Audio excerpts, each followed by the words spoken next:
Hrvatska likovna udruga CroArt postavila je izložbu slika s međunarodne likovne kolonije Stipan Šabić 2024.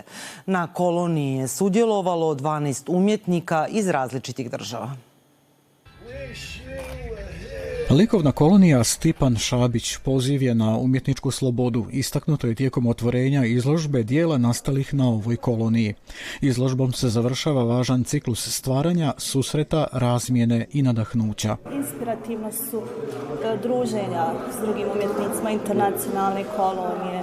Ovo je moje prvo učešće u sklopu kolonije Stipan Šabić. Bila mi je velika čast i zadovoljstvo biti dio ove kolonije, tako da grad je Subotica prekrasno, tako da je to bio inače motiv za pejzaže i nastanke, mislim, nastanak svih radova i drugih umjetnika ovdje.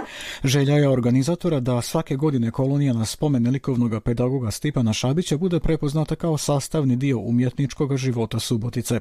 Sve što je utkano u slike u ovom trenutku dobiva puni smisao, biti podijeljeno s ljubiteljima likovne umjetnosti, kažu. Stipan Šabić je kolonija koja je sad već postala prepoznatljiva u širem regionu i svake godine dolazi nam sve više umjetnika iz okruženja, iz inostranstva sa nekim specifičnim, posebnim i neuobičajenim pogledima i pristupima samom slikarstvu.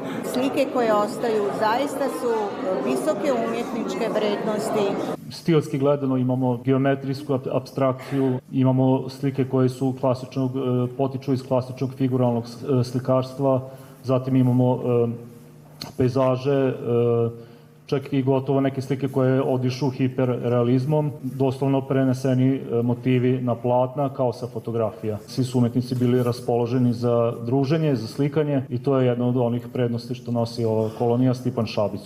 Ljepota jest u oku promatrača, ali se doživljaj temelji na osjećaju slobode, istaknula je profesorica Katarina Čeliković. Oko umjetnika i oko onoga koji gleda mora imati slobodu.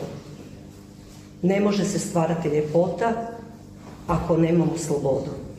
A sloboda nas mora okruživati kako bismo bili sretni, zadovoljni i kreativni. I kada danas budete odlazili odavdje, ponesite sa sobom u svom oku svijest da smo mi slobodni ljudi, da su umjetnici svojom slobodom, svojom kreativnošću jedno platno učinili nama lijepim i da je ta ljepota postala dio našeg života. Program otvorenja izložbe obogatile su flautistica Kristina Stankov i s interpretacijom teksta Alekse Kokića Marija Magdalena Huska. Izložba je otvorena do 25. svibnja.